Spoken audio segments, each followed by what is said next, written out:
The challenge our industry faces is we all believe we give great service, and somehow, because we have satisfied clients, we have a business that's substantial and sustainable. But the truth is this, a satisfied client is loyalty neutral.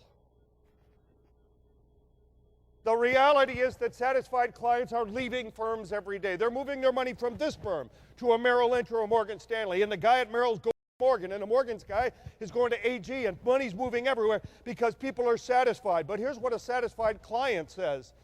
Yeah, I'm pretty happy with my advisor. I'm happy with my financial rep. I mean, yeah, I'm pretty satisfied. Northwestern's doing a good job. I mean, I hear from them every now and then. I mean, yeah, I'm pretty satisfied, but I'm always open. If you hear of anything, I'd love to, I don't want to be left out. There's the doorway and crack of opportunity. Because many people are shifting their money around. I will tell you from our coaching experience, about 50 to 55% of most of you getting in front of somebody, they will probably do business with you. That's sort of the national average, even at MDRT. 55% of the time you get in front of a qualified person, you close the business. Agreed? I mean, that's about right. The problem is the teams that we're working with, they're getting about 71% closing ratio. Now, it's not because we're working with them. Don't misunderstand.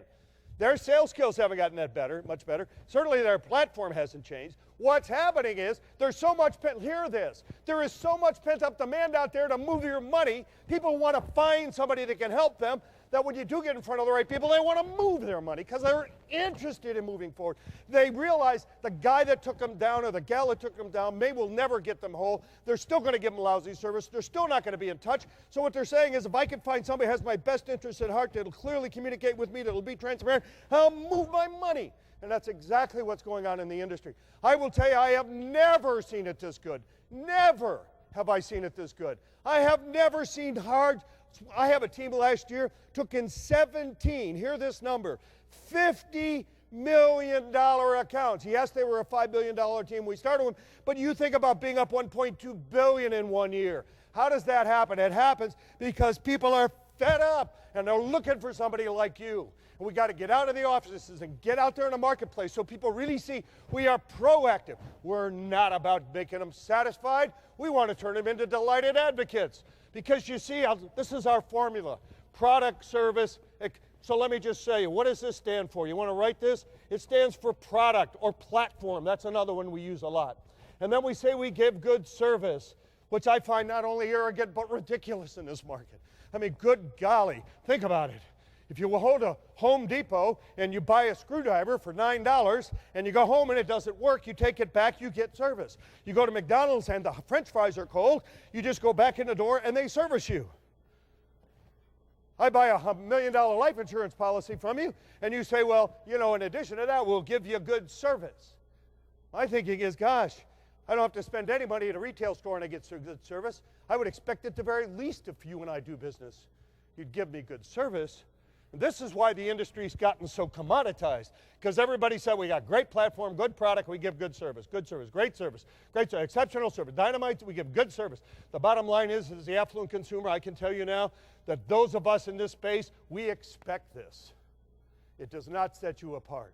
What sets you apart is an exceptional, and we're about out ink here, exceptional what? Exceptional service. That's what elevates the whole performance. Is exceptional service, exceptional experience, moving us to a whole nother level. So you got a great product, you got a great platform, you give good service, but it's elevating the experience for us.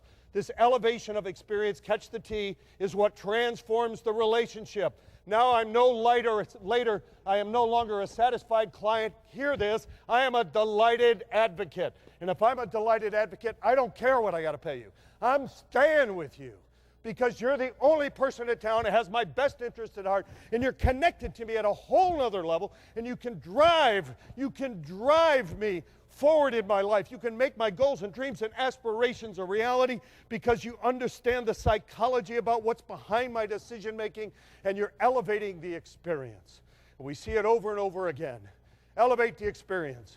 If you're in a building with an elevator, do you walk your clients to the elevator? Thank you so much, Mr. and Mrs. Wilson, for coming. Or you to get on the elevator and ride down to the lobby. Let me tell you something. We will tell you things in that elevator we're never going to tell you in your office. Most of us are intimidated in these offices. You have all the financial expertise. We don't. You have the ability to explain. We have a hard time even understanding your best explanation. Your depth of knowledge is daunting to us. The truth of the matter is, get on the elevator, ride down the elevator. I will connect you at a whole different level. The young lady, she's on a Barron's list. She happens to be the top woman in her firm, happens to be a wirehouse. She's in Dallas, Texas. She got it, and I was there and speaking, and I encouraged her to get on the elevator and ride down with her clients. She said, Richard, I'm busy. I said, so in other words, you're so busy running it, you don't have time to grow it? And she gave me one of those looks like, if you ever say that again. So I got on the elevator. She said, I went out to the elevator with Mr. Tough and Crusty, she called him. Client for 20 years. She's been in the business 22. She said, Richard, I got on the elevator, rode down 23 stories in the Galleria, asked him 3 or 4 nice questions on the way down, like, what are you doing and how's your family? And he grunted, which is all he ever does anyway. She said, we got down to the lobby, he opened up the door onto the plaza. I stepped out and I said, well, thank you for coming. He took a hold of my hand, put his head against the wall, and began to sob. And he said, I could never tell you this in your office. I'm so intimidated, but I can't thank you and your firm enough for what you've done with me and for me in the last 20 years. I'm a wildcatter. I have an 8th grade education. I'm so intimidated. He said, I'll do anything to help you grow your business, anything. He said, you're the best thing that ever happened to me. There are thousands of them out there. I was just in an office recently in a major city, got on an elevator with a wholesaler riding down. A woman got on that elevator. The advisor said, see ya. The woman got on. By herself, we started writing down. And of course, I talked to everybody, and I said, well, hi, how was your meeting? She broke into tears. She said, my husband died 8 months ago. This guy keeps telling me everything's all right, but I don't understand anything, and I can never really talk to him, but I don't. And we got down to the lobby, and I stayed with her, and the wholesaler got back up to go find this advisor to bring him down. And the advisor comes out and says, oh, what's wrong with you? And my immediate thought was, no, friend, you don't get it, pal. It's what's wrong with you. Get on the elevator and ride down with this woman. Connect at a different level. Have an opportunity to really let them relax. Walk them down to the car park. Or like my kid in Laguna Hills, California, who had a couple come in with $250,000 CD that he was going to review. How do you do a review on a CD? Not really sure. But he did it. He did it because it was his mom's friends. And he's on the 3rd story of a building in Laguna Hills, California. So he goes out, he's a young guy, 3rd year in a business, rides down the elevator and walks him out to their car.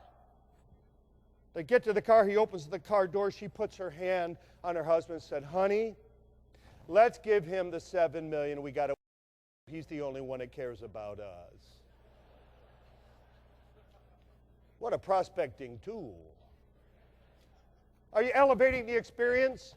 If I come to your office, you're going to give it to me in styrofoam, are you? Nothing like getting, if it looks like styrofoam, it's probably styrofoam. I was in an office recently, a guy said, would you like a Coke? I said, yeah. He wiped off the can on his shirt and said, here you go. It's like, gosh, thanks. And he went, ooh, look at the stuff on my shirt. Apparently I should have licked it off the can. Or like my guys in Montana, they're in Bozeman, they put in China cups and saucers. They argued with me, we're coaching them. They said, Richard, that's ridiculous. Our guys like mugs, they're ranchers. Straight, don't you get this market? I said, well, yeah, I'm in the cattle business in Nebraska. I understand ranchers. I got lots of them as clients out there. I said, but the bottom line is elevate the experience in Bozeman, Montana. They said, it's ridiculous. 2 weeks later in a call, he said, well, you're right. Once again, I spent $100 on China cups and saucers, thought it was the dumbest investment I ever made. He said, my guys come in, and I was right. Their thumbs are too big to go through those little handles. He said, they're drinking out of them like they're mugs.